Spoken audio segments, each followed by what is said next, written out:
Главный праздник страны. В республике прошли традиционные мероприятия, посвященные 79-летию со Дня Победы советских солдат над фашистской Германией.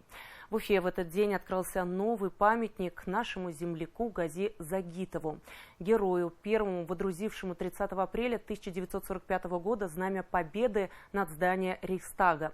В этом году было принято решение отказаться от салюта и шествия «Бессмертный полк», а вот праздничный парад по центральной улице столицы состоялся.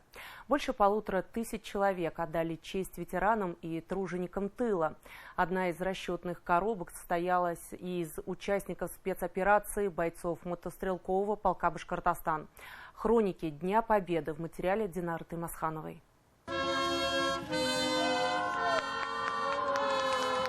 Несколько дней готовый памятник прятали под белым полотном. 7-метровый обелиск в Парке Победы – дань памяти Гази Загитову. Уроженец Мишкинского района прославился своим героизмом на всю страну. Гордый взгляд вперед, красное знамя в руках. Именно Гази Загитов первым водрузил его на здание Рейхстага. Символ безоговорочной победы советской армии в Великой Отечественной войне. Спустя столько времени восторжествовала справедливость, так бы сказать, да, и открываем памятник дяде. Дядя это, по словам отца, я-то его не застал, он до меня еще ушел. По словам отца, очень был хорошим человеком, хорошим. До сих пор в деревне его вспоминают. Занимал после войны, приехал в деревню, занимал высокие должности. Долгое время о подвиге Загитова не знали. Сам он был человеком скромным, лишь говорил родным: «Вы обо мне еще услышите». Принявший участие в церемонии Ради Хабиров отметил, что возвращение имен героев-земляков – его личная история. По Гази Загитову тоже были такие обращения. Мы внимательно изучали архивы. Кстати, архивы говорят о том, что действительно он один из первых, его группа, там было несколько групп, как мы знаем, водрузила знамя над цитаделью.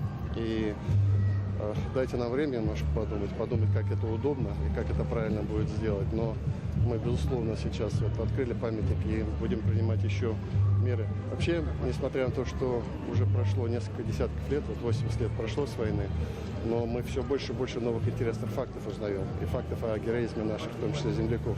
По традиции возложили венок к вечному огню. Еще один символ победы есть, пожалуй, в каждом городе страны. В Уфимском парке Победы он никогда не гаснет у подножия памятника героям Советского Союза Александру Матросову имени Гали Губайдуллину.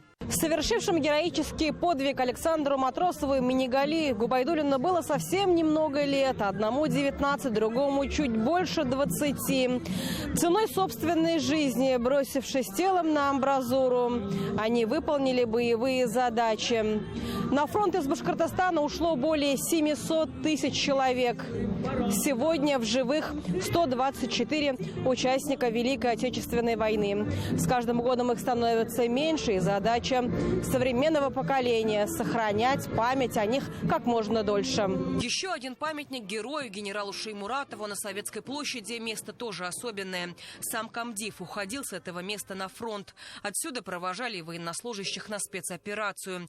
Минуты молчания и цветы – дань памяти всем сложившим головы, воюя за Родину. Это и день памяти. В этот день мы вспоминаем тех, кто в первую очередь защищал нашу страну в тылу и на фронте в годы Великой Отечественной войны. Вспоминаем словами благодарности тех, кто в дальнейшем на протяжении большого периода в развитии нашей страны защищал нашу страну. Благодарны нашему главе республики Ради Фаридовичу Хабирову, потому что благодаря его слову, он как-то пришел, решил, что надо сделать, во-первых, присвоить звание Героя России, добиться, чтобы его память вечная была.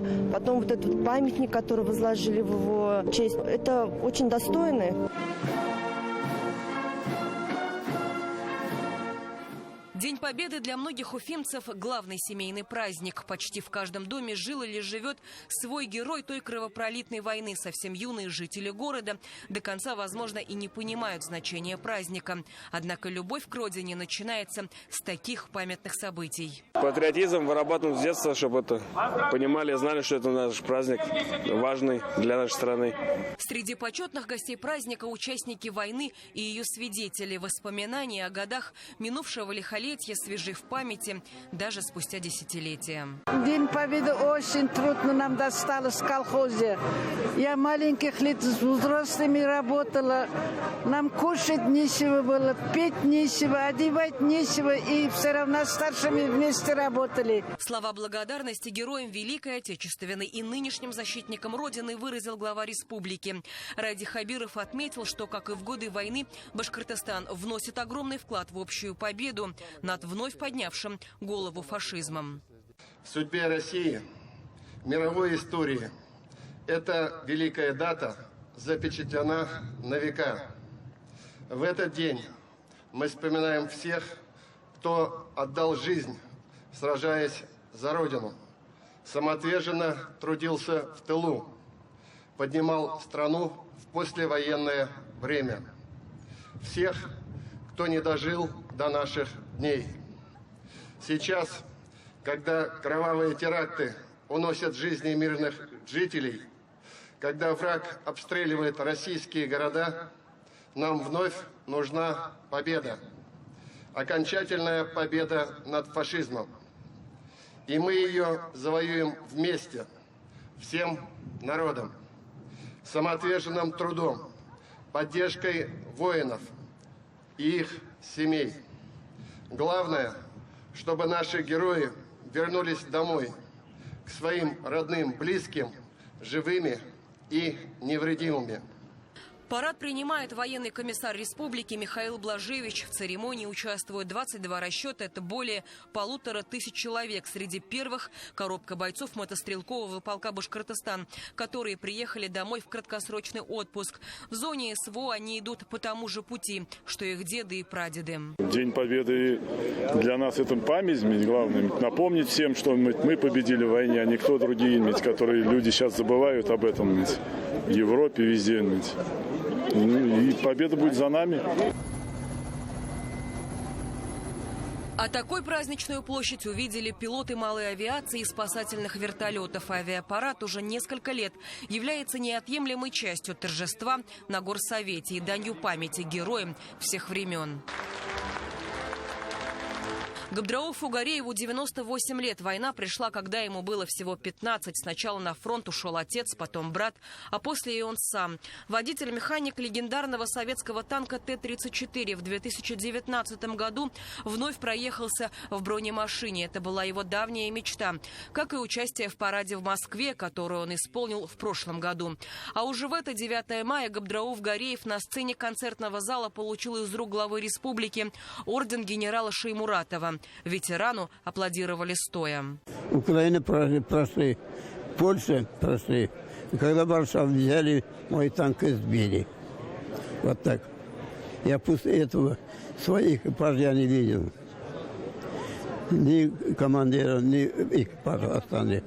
В концертном зале «Башкортостан» те, кто на своем опыте знает, как тяжело дается победа, в своем приветственном слове Ради Хабиров выразил глубокую благодарность за то, что они сделали для страны и мира. Около 160 фронтовиков и 7500 тружеников тыла здравствуют сегодня в нашей республике. И сыновняя забота о ветеранах – это наш безусловный священный долг. Особое внимание мы уделяем и тем, кто ребенком пережил тяжелые военные годы. Сейчас у нас в республике проживает 132 тысячи детей войны.